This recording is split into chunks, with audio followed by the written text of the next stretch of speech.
बात अब विधानसभा चुनावों की। देखिए, मध्य प्रदेश में विधानसभा चुनाव के लिए 230 सीटों पर वोटिंग होगी। आज मध्य प्रदेश में 64,626 बूथों पर मतदान केंद्रों पर सुरक्षा के पुख्ता इंतजाम किए गए हैं। वोटिंग की शुरुआत हो चुकी है। सुबह 7 बजे से और शाम 5 बजे तक वोट डाले जाएंगे। मध्य प्रदेश में विधानसभा की 230 सीटें हैं और सभी 230 सीटों पर आज एक ही चरण में एक साथ वोटिंग हो रही है। वोटिंग प्रक्रिया की शुरुआत हो गई है। सुबह 7 बजे से शाम 5 बजे तक वोट डाले जाएंगे। बीजेपी और कांग्रेस दोनों पार्टियों के लिए ये चुनाव किसी अग्नि परीक्षा से कम नहीं।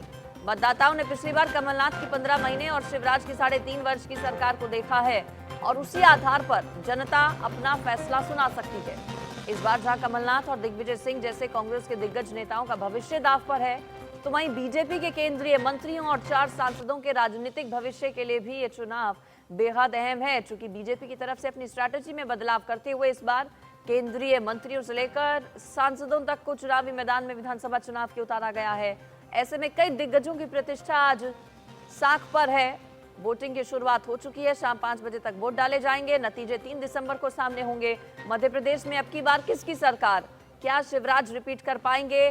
क्या बीजेपी की सरकार बनेगी? और अगर बीजेपी की सरकार वहां पर बनती है तो क्या शिवराज ही मुख्यमंत्री होंगे या फिर कमलनाथ की एक बार फिर से सत्ता में वापसी होगी? एंटी इनकम्बेंसी चूंकि शिवराज सिंह के खिलाफ है, ऐसे में क्या उसका फायदा कमलनाथ को मिलेगा? कमलनाथ मध्य प्रदेश कांग्रेस का सबसे बड़ा चेहरा, वही सीएम कैंडिडेट भी हैं कांग्रेस पार्टी की तरफ से। ऐसे में कमलनाथ की तरफ से भी दिन रात चुनाव प्रचार किया गया है। पिछले विधानसभा चुनावों की देखिए अगर बात करें, 2018 विधानसभा चुनावों में कांग्रेस पार्टी ने जीत दर्ज की थी। कांग्रेस पार्टी ने सरकार बनाई थी। फासला बहुत ज्यादा नहीं था बीजेपी और कांग्रेस के बीच सीटों का नतीजों में। और याद अगर आपको हो तो रात 11-12 बजे तक जिस दिन रिजल्ट आया था, जिस दिन नतीजे आए थे, पिक्चर क्लियर नहीं थी। प्रधानमंत्री नरेंद्र मोदी की तरफ से कमलनाथ को बधाई भी दे दी गई थी।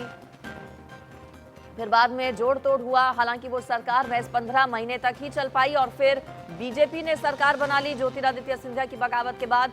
अब आज मध्य प्रदेश में क्या होगा ये देखना अहम रहेगा। नतीजे तो 3 तारीख को आएंगे, लेकिन किस्मत जरूर उम्मीदवारों की कैद हो जाएगी। आज ज्यादा डिटेल्स ले लेती हूँ। मेरे साथ राजधानी भोपाल से चेतन सेठ जुड़ गए हैं, इंडिया न्यूज संवाददाता। चेतन, वोटिंग प्रक्रिया की शुरुआत क्या हो चुकी है? बिल्कुल, देखिए राजधानी भोपाल में वोटिंग प्रक्रिया की शुरुआत हो चुकी है और आज 5 करोड़ 60 लाख मतदाता ईवीएम में जो है नेताओं का भविष्य तय करेंगे। 25-2300 से ज्यादा प्रत्याशी चुनावी मैदान में हैं। भोपाल में इस वक्त मैं मौजूद हूं और ये भोपाल का वीआईपी मतदाता स्थल है। यहाँ पर जो लोग हैं आना जाना शुरू हो गया है और मतदान की प्रक्रिया जो है शुरू हो गई। सर, मतदान की प्रक्रिया शुरू हो गई है। आज आपने पहला मतदान किया है, कैसा महसूस हो रहा है? ये प्रक्रिया जो है बहुत इम्पोर्टेंट है और आदमी ने सबसे पहले वोट देना बहुत ज़रूरी है। वोट जो नहीं देगा वो ठीक नहीं है। Vote is very important to every person. सुबह 7 बजे से ही आप पहुंच गए, पहला वोट दिया है। एक बेहद खुशी होती है कि पहला वोट जब दिया जाता है। मुझे एक्चुअली बाहर काम से जाना है तो मैंने सोचा कि पहले सबसे वोट दे के ही भोपाल के बाहर जाऊँ। पहले वोट दिया जाए, उसके बाद ही जो लोग हैं भोपाल के बाहर निकले, तो ऐसा लोगों का मानना है। सर, दूसरा वोट आपका रहा, कैसा महसूस हो रहा है? बहुत अच्छा रहा और सभी को ऐसे सवेरे सवेरे आके पहला वोट देना बहुत अच्छी बात है। अभी तो मैंने पानी भी नहीं पिया है, मतलब दूसरा वोट है मेरा। नई पीढ़ी के लिए क्या संदेश? नई पीढ़ी के लिए तो आना चाहिए, जरूर आना चाहिए। तो पुरानी पीढ़ी तो आती ही है, नए पीढ़ी को भी जरूर देना चाहिए। उसके लिए मैं धन्यवाद। सर, 2018 में जो वोट दिया था उस वोट के आधार पर कमलनाथ की सरकार बनी थी। मध्य प्रदेश में कांग्रेस की सरकार आई थी, लेकिन 2020 में सत्ता परिवर्तन हुआ। कई विधायक इधर के उधर हो गए, सरकार बदल दी, सीएम शिवराज फिर बन गए। इस बार क्या सोच के आप आए थे कि किसको वोट देंगे? यानी कि मध्य प्रदेश में 2 बड़े चेहरे आमने सामने, मुख्यमंत्री शिवराज सिंह चौहान, उधर पूर्व मुख्यमंत्री कमलनाथ, 2 आमने सामने लड़ रहे हैं। वो तो नतीजे ही बताएंगे, अपन ऐसे तो बोल नहीं सकते। हमने जो जिसको दिया है उसको बिल्कुल अंदर से, हृदय से दिए हैं हमने, और वो तो नतीजे बताएंगे। तो 3 तारीख को नतीजे ही बताएंगे कि आखिरकार कि मध्य प्रदेश की जनता ने किसको चुना है। लेकिन साफ तौर पर लोगों में भारी उत्साह है और लोग यहाँ पर मतदान स्थल पर पहुंचने लगे। इस मतदान स्थल पर 700 से 713 जो है मतदाताओं की संख्या है, जिसमें 324 महिला और 388 पुरुष, एक और एक थर्ड जेंडर। इसके साथ ही मेरे साथ बातचीत करने के लिए बीएलओ मनोज कुमार जी मौजूद हैं। बातचीत करते हैं। सर, मतदान सहायता बूथ बनाया गया है, किस तरीके की मदद की जा रही कि लोगों को मतदान में परेशानियां ना आए? कोई भी मतदाता आएगा उसको अपने जैसे पर्ची में दिक्कत हो गई या घर छूट गई है तो अपना नाम वगैरह बताएंगे, घर का एड्रेस बताएंगे तो मैं उनकी सहायता करूंगा। सर, एक बार विशेष व्यवस्था रखी गई है कि अगर आपके पास वोटर कार्ड नहीं है तो अन्य 12 दस्तावेज ला सकते हैं, तो किस तरह की व्यवस्था उसको लेकर? पैन कार्ड है, आधार कार्ड है, आपका गैस का है, बिजली बिल है, ये लेकर के आते हैं तो उनको सहायता दी जाए। तो अंजलि, इस बार ये बेहद ही महत्वपूर्ण रहा है कि अगर आपके पास वोटर कार्ड नहीं है तो अपने जो घरेलू अन्य दस्तावेज हैं उनको भी आप ला सकते हैं, उन दस्तावेजों को दिखाकर यहाँ पर मतदान कर सकते हैं। ये पूरा मतदान केंद्र जो है सीसीटीवी कैमरे की निगरानी में रखा गया है, क्योंकि मध्य प्रदेश में 64,000 बूथ बनाए गए हैं। उन सभी बूथों पर विशेष तौर पर 35,000 बूथों पर सीसीटीवी से निगरानी रखी गई कि किसी तरह की जो है दिक्कत ना हो और शांतिपूर्ण तरीके से मतदान किया जा सके। देखिए, ठीक सामने तस्वीरें हैं और एक कैमरे लगे हुए हैं और यहाँ से एंट्री की विशेष व्यवस्था की गई है। इसके साथ ही निर्वाचन आयोग ने अपने एक बैनर लगाए हैं और बैनर पर किसी भी तरह का जैसे मोबाइल का इस्तेमाल नहीं होगा, धूम्रपान नहीं होगा, शस्त्र लाना वर्जित है, फोटो खींचना मना है, तो तमाम तरीके की जो व्यवस्थाएं हैं वो निर्वाचन ने पूरी की हैं। सीधी तस्वीरें भी अपने दर्शकों को हम दिखा रहे हैं, चेतना बने रहिए। ये एक पोलिंग बूथ की तस्वीर है। देखिए, सुबह सवेरे ही लाइनों में लगकर, कतार में लगकर लोग अपनी बारी का इंतजार कर रहे हैं। ये लाइव विजुअल्स है आपकी टीवी स्क्रीन पर जो आप देख रहे हैं। सुरक्षा का भी कड़ा पहरा है, सुरक्षा के भी खास इंतजाम किए गए हैं, क्योंकि छत्तीसगढ़ की भी 70 विधानसभा सीटों पर आज वोट डाले जा रहे हैं। नक्सल प्रभावित कुछ सीटें हैं जहां पर दोपहर 3 बजे तक की वोटिंग होगी। लेकिन ये तस्वीर बेहद खूबसूरत है। खूबसूरत इसलिए चूंकि वोटिंग शुरू हुए महज 15 मिनट हुए हैं अभी, और लोगों में उत्साह देखिए आप। सुबह सवेरे सब कामकाज छोड़कर अपनी जिम्मेदारी को समझते हुए पहले मतदान करने के लिए घरों से बाहर निकले हैं। इन्होंने इसके महत्व को समझा है। इसमें बुजुर्ग भी हैं, महिलाएं भी हैं, युवा भी हैं, और ये बेहद खूबसूरत लोकतंत्र की तस्वीर है। चूंकि लोकतंत्र का महापर्व है मध्य प्रदेश और छत्तीसगढ़ में आज वोटिंग हो रही है सभी 230 सीटों पर एक साथ, एक ही चरण में मध्य प्रदेश में आज सुबह से वोटिंग, साथ ही साथ छत्तीसगढ़ की 70 सीटों पर वोट डाले जा रहे हैं। इससे पहले 7 तारीख को 20 विधानसभा सीटों पर वोटिंग हुई थी। तो बात अब छत्तीसगढ़ की। छत्तीसगढ़ में दूसरे चरण का मतदान हो रहा है। 70 सीटों पर वोटिंग हो रही है। छत्तीसगढ़ में सुबह 8 बजे से दोपहर 5 बजे तक वोटिंग का समय रखा गया है। नक्सल प्रभावित इलाकों में दोपहर 3 बजे तक वोट डाले जाएंगे। मतदान केंद्रों पर सुरक्षा के पुख्ता इंतजाम हैं। तो छत्तीसगढ़ में सुबह 8 बजे से वोटिंग प्रक्रिया की शुरुआत होगी, जबकि मध्य प्रदेश में सुबह 7 बजे से वोट डालने शुरू हो चुके हैं।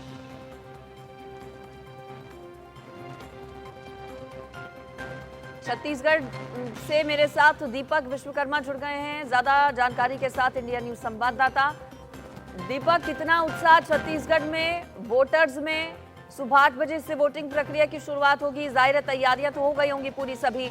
आपकी मौजूदगी फिलहाल कहां पर? मुकाबला कितना दिलचस्प है बीजेपी और कांग्रेस में छत्तीसगढ़ में इस बार? देखिए, छत्तीसगढ़ में 2 फेज में चुनाव होना और एक फेज का चुनाव हो चुका है। जो 20 सीटें थी जो नक्सल प्रभावित थी, जिसमें बस्तर, और दूसरी 8 सीटें मैदानी क्षेत्र की जो मोहला, मानपुर, राजनांदगांव, कवर्धा, खैरागढ़, पंडरिया, उन सीटों को मिला के पहले फेज का मतदान हो चुका है। दूसरे फेज का जो मतदान है जिसमें 70 सीटें, मेरी मौजूदगी इस समय पाटन का ग्राम कुरुडी, जो मुख्यमंत्री भूपेश बघेल का गृह ग्राम भी है, उनका निर्वाचन क्षेत्र है, हम वहाँ मौजूद हैं। और सबसे महत्वपूर्ण बात यह कि यहाँ पर भी 69 जो सीटें हैं उस पर तो 8 से 5 बजे तक मतदान होगा। एक बिंद्रा नवागढ़ की जो सीट है उसमें 7 बजे से 3 बजे तक मतदान होगा।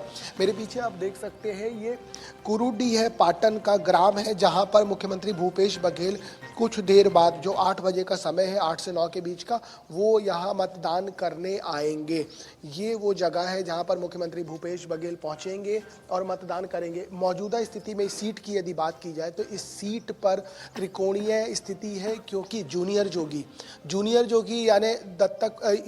जोगी यानी बात की जाए तो अजीत जोगी के पुत्र और अजीत जोगी की गैर मौजूदगी में 23 साल बाद यहाँ मतदान हो रहा है, क्योंकि अब वो नहीं है। उसके इतर यदि बात की जाए, दुर्ग से सांसद हैं जिसको भारतीय जनता पार्टी ने मौका दिया, विजय बघेल, वो चुनावी मैदान में है। उसके साथ साथ मुख्यमंत्री भूपेश बघेल चुनावी मैदान में, और अमित जोगी की चर्चा इसलिए अहम हो जाती है क्योंकि लगातार जिस तरीके से चर्चा ये की जा रही थी कि अमित जोगी खेल बिगाड़ सकते हैं, अमित जोगी चीज़ें प्रभावित कर सकते हैं। अब इस सीट पर त्रिकोणीय मुकाबला हो सकता है, क्योंकि लगातार उनकी जाति को लेकर चर्चा की जाती थी कि आखिर अमित जोगी किस जाति के हैं। और अमित जोगी से पहले जब अजीत जोगी चुनावी मैदान में हुआ करते थे तो एक बात कहते थे कि मैं डॉक्टर रमन सिंह के खिलाफ चुनाव लड़ूंगा। उसके बाद उन्होंने ये चर्चा छेड़ दी, 2018 का दौर आया कि मैं भूपेश बघेल के खिलाफ चुनाव लड़ूंगा, लेकिन वो कभी चुनाव नहीं लड़े। लेकिन इसके इतर अमित जोगी ने एक नई लाइन खींची और वो आज मौजूदा दौर में भूपेश बघेल के खिलाफ चुनाव लड़ रहे हैं। तो ये समझा जा सकता है कि बिल्कुल, बहुत उन्होंने दिलचस्प है अपनी ये। तरफ ऐसे से में जिस नतीजे तरीके भी की बहुत ज्यादा दिलचस्प चुनाव रहने लड़ने वाले की हैं। तैयार। दीपक आप बने रहिए, चेतन का मैं रुक कर लेती हूँ। चेतन, वीवीआईपी सीट्स कौन कौन सी हैं, हॉट सीटें कौन सी जिन पर निगाहें सबसे ज्यादा हैं, जहां पर मुकाबला सबसे ज्यादा दिलचस्प है? देखिए, खास तौर पर अगर मैं भोपाल में हूं तो भोपाल में अगर बात की जाए तो दक्षिण पश्चिम विधानसभा सीट है, जहां पर पूर्व मंत्री पीसी शर्मा जो है विधानसभा चुनावी मैदान में है और उसी सीट पर मैं मौजूद हूं। इसके अलावा यहां पर रामेश्वर शर्मा जो हिंदूवादी नेता माने जाते हैं, उनकी सीट भी बेहद ही दिलचस्प है। इसके अलावा विश्वास सारंग जो चिकित्सा शिक्षा मंत्री और हिंदूवाद की लगातार बात करते रहे। तो भोपाल की अगर बात की जाए तो 3 विशेष और हॉट सीटें मानी जाती हैं कि कहा जा सकता है कि इन पर कड़ा मुकाबला होने वाला है। और कहा जा सकता है कि जिस तरीके से बीजेपी के साथ साथ कांग्रेस ने भी अपने जिन प्रत्याशियों को चुनावी मैदान में उतारा है वो भी जमीनी प्रत्याशी हैं। यहाँ पर जिस विधानसभा सीट पर, दक्षिण पश्चिम विधानसभा सीट पर अभी मैं मौजूद हूँ, यहाँ पर पीसी शर्मा और बीजेपी के जो है संघ के नेता रहे हैं भगवान दास सबनानी, उन दोनों के बीच आमने सामने का मुकाबला है। इसके साथ ही अगर मालवा की बात करें या दूसरों इलाकों की बात करें तो केंद्रीय मंत्री नरेंद्र सिंह तोमर, तमाम और जो केंद्र के नेता हैं उन नेताओं को बीजेपी ने अपनी तरफ से चुनावी मैदान में उतारा है, सांसदों को चुनावी मैदान में उतारा है। इसके साथ ही कांग्रेस ने भी अपने कई दिग्गज नेताओं को चुनावी मैदान में उतारा है। तो कहा जा सकता है कि मध्य प्रदेश में लगभग 60 से ज्यादा हॉट सीटें हैं और इन हॉट सीटों पर रोचक मुकाबला है। और अब तक देखा जा रहा है कि लगभग 15 से 20 सीटें ऐसी हैं जहां पर मामला त्रिकोणी फंसा है। और इन सीटों पर मामला त्रिकोणी, ऐसी सीटों पर त्रिकोणी फंसा है जिन सीटों पर कांग्रेस के भी दिग्गज नेता सामने हैं और बीजेपी के दिग्गज नेता भी सामने, लेकिन बीएसपी भी बाजी मारने से पीछे नहीं है। अच्छा। बीजेपी ने भी कई जो रूठे कांग्रेस के नेता थे और बीजेपी के नेता थे उनको चुनावी मैदान में उतारा है, पूर्व विधायकों को चुनावी मैदान में उतारा है, पूर्व मंत्रियों को चुनावी मैदान में उतारा है, उनके बेटों को चुनावी मैदान में उतारा है। तो कहा जा सकता है कि मध्य प्रदेश का मुकाबला बेहद ही रोचक होने वाला है। जिस तरीके से 2018 में जब विधानसभा चुनाव हुए थे, लगातार सर्वे रिपोर्ट जिस तरीके से आ रही थी, वैसे ही हालत फिर एक बार होने वाले हैं। अगर 2018 की तर्ज पर अब 2023 की बात करें तो पहले से दोनों ही राजनीतिक पार्टियों में जमीन और आसमान का अंतर आया। कोई राजनीतिक पार्टी कमजोर हुई है तो कोई एक बार फिर 2023 के विधानसभा चुनाव में बिल्कुल मध्य प्रदेश में इसलिए साफ तौर पर देखा गया था कि एक चेहरा ज्योतिरादित्य सिंधिया, चेतन, जब पिछले विधानसभा चुनाव 2018 के हुए थे तो उस वक्त कमलनाथ की सरकार बनी थी, कांग्रेस की सरकार बनी थी, लेकिन कुछ ही दिन वो सरकार चल पाई, ज्योतिरादित्य सिंधिया की बगावत देखने को मिली और फिर बीजेपी की सरकार बन गई। मैं रुक कर लेती हूँ एक बार फिर से दीपक का। दीपक, अगर छत्तीसगढ़ की बात करें तो जो पूरा चुनावी प्रचार प्रसार है वो भ्रष्टाचार, महंगाई, धर्मांतरण के मुद्दे से शुरू हुआ था, लेकिन फिर कांग्रेस के भरोसे और मोदी की गारंटी पर आखिर में आते आते वो पूरा चुनाव जो है वो आ गया। ऐसे में वहां पर पलड़ा किसका भारी नजर आता है? क्योंकि आप ग्राउंड पर पिछले कई दिनों से मौजूद हैं, लोगों से भी बातचीत कर रहे हैं, लोगों की पहली पसंद क्या नजर आ रही है? आज चूंकि वोट डाले जा रहे हैं, ऐसे में वोटर्स के मुद्दे क्या हैं? देखिए, सबसे महत्वपूर्ण बात यह है कि ये वही छत्तीसगढ़ है जिसमें किसान की बात की गई और सबसे महत्वपूर्ण बात यह है कि अब मौजूदा दौर में छत्तीसगढ़ में सरकार किसी की भी बने, लेकिन जो सीधा लाभ होगा वो किसान को होगा। किसानों की बात की गई क्योंकि एक पार्टी ने दावा कर दिया कि हम 20 क्विंटल लेंगे और 3100 रुपये देंगे, दूसरी ने कह दिया हम 21 क्विंटल लेंगे 3200 रुपये देंगे। तो समझा जा सकता है कि रिजल्ट कुछ भी आए, लाभ किसी को भी हो, लेकिन यहाँ बात जो हो रही है वो सीधे तौर पर किसान की हो रही है, किसान को इसका सीधा लाभ मिलेगा। उसके अलावा तमाम मुद्दों की चर्चा हुई। हमें याद है आज से 3 महीने पहले यदि आप चले जाएंगे तो छत्तीसगढ़ में भारतीय जनता पार्टी किसी दौड़ में नहीं थी, भारतीय जनता पार्टी चर्चा में नहीं थी, भारतीय जनता पार्टी किसी लाइन में नहीं थी और कांग्रेस जिस तेजी से आगे बढ़ रही थी या कांग्रेस जिस तेजी से बढ़त बढ़ा रही थी उसके इतर यदि समझा जाए तो कोई पूछने वाला नहीं था बीजेपी को। बीजेपी की आपसी कलह हो गई, तमाम चीज हो गई, लेकिन एक सभा होती है, एक रैली होती है प्रधानमंत्री नरेंद्र मोदी की रायपुर राजधानी में, उसके बाद बीजेपी कमबैक करती है और कमबैक करने के बाद जब अपनी पहली लिस्ट जारी करती है तो ये राजनीतिक गलियारों में चर्चा शुरू हो गई कि अब भारतीय जनता पार्टी है वो रेस में आ गई है, अब भारतीय जनता पार्टी बढ़त बनाएगी। अब भारतीय जनता पार्टी ने जो निर्णय लिया है वो सभी नए लोगों को टिकट दे के लिया है, तो कहीं ना कहीं कुछ बदलाव की स्थिति है। लेकिन इसके इतर फिर दूसरी लिस्ट जारी होती है, उसमें भी कमोबेश यही स्थिति देखने को मिलती है। जब तीसरी लिस्ट जारी हुई तो चर्चा ये शुरू हो गई कि भारतीय जनता पार्टी ने उन लोगों को टिकट दे दिया, तो आखिर अमित शाह इतने दिन से बैठ के कर क्या रहे थे? वो क्या उन्हीं लोगों को टिकट देना था या उन्हीं लोगों को मौका दोबारा देना था जो पहले हार गए थे, जिनको कहा जाता है कि हाँ ये भारतीय जनता पार्टी की स्थिति खराब करने वाले लोग हैं? उसके बाद ये चर्चा होने लग गई कि रात तक बैठकें चलती थी तो आखिर हुआ क्या? उसके बाद एक चीज ये निकल के आई कि यदि जो पुराने लोग हैं, जैसे वो ब्रजमोहन अग्रवाल हो गए, राजेश मूनत हो गए, अमर अग्रवाल हो गए, तमाम लंबी फेहरिस्त है, इन लोगों को मौका इसलिए दिया गया ताकि ये जो दूसरी सीटें हैं जो इनके साथ के लोग हैं उनके पास डिस्टर्बेंस ना फैलाए। मौजूदा दौर में यदि समझा जाए तो भारतीय जनता पार्टी आज स्थिति में इस तरीके से है कि पहले जो 15 सीटों पे सिमट गई थी, आज उसके नंबर्स बढ़ सकते हैं। आज वो कांग्रेस के साथ बराबर को बढ़ाने के लिए क्या बीजेपी सिर्फ लड़ाई में भारतीय जनता लड़ाई में सामने नजर आती है? दौरे लगातार एक के बाद एक केंद्रीय मंत्री के हुए हैं। बीजेपी अध्यक्ष जेपी नड्डा भी खुद प्रचार प्रसार की बागडोर संभालते नजर आए हैं। चेतन, चूंकि जिस बूथ पर आप मौजूद हैं वहां पर वोटिंग की शुरुआत हो चुकी है, अगर मुमकिन हो तो लोगों से बातचीत कीजिए सीधा।